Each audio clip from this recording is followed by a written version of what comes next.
mari nomiyo ichako siasa higa 13 to sani onge ng'ama nyalo yie ni mano ne in. Ing'e ni kiwacho ne ng'ama luor loko dholuo seche moko tek.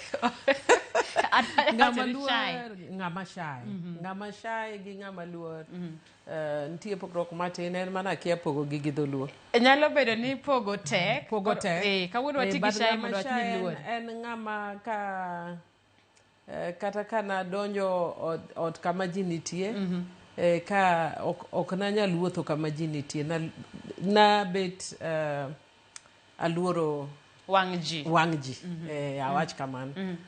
But ji puonjore mokwongo nikech an wuonwa ne jasiasa. Wuonwa ne ng'ama noyier ndalo machon tani iluongo gi ni Regional Assembly. Ne oduong' moloyo County Assembly masani, kato be onindo ka omanyo bedo mbunge kama ntie sani. Omiyo aneno weche siasa e odwa, emomiyo na chunya ka wuonwa nonindo. Nikech bet be na nyako mariek. Koro achako paro katin ni chieng' moro di po na nyalo dwaro kom mar wuonano. But nikech mokwongo ne abedo raised dala ma Jokristo. An kawuono kanisa wana nyara dwen Suragi West. Koro nikech no nabedo raised dala ma ji lemo. To ji ne wacho mang'eny ni ji siasa ok dwar joma jolemo. So mano nomiyo nadok chien matin. But also over time apuonjora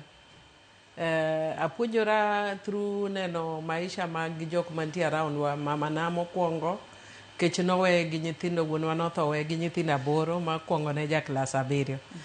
Mama ok en jasiasa, but ne en ng'ama ne konyo oganda. Ne na community worker. Koro aneno kotiyo tich mang'eny mar konyo jopiny, to omiyo chunya nogombo. To ok noluor kata bed ni nowe gi nyithindo 8.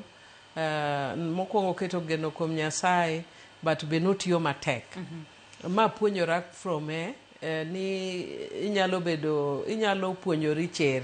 Nyabedo onyuoli ng'ama onge gi chirno tipuonjori. Gi nyimine na madongo be apuonjora cher kuom gi atiendgi. So over the years apuonjora. To ang'e maber ni thuolo no kata kini mani donje siasa ne gin thuolo ma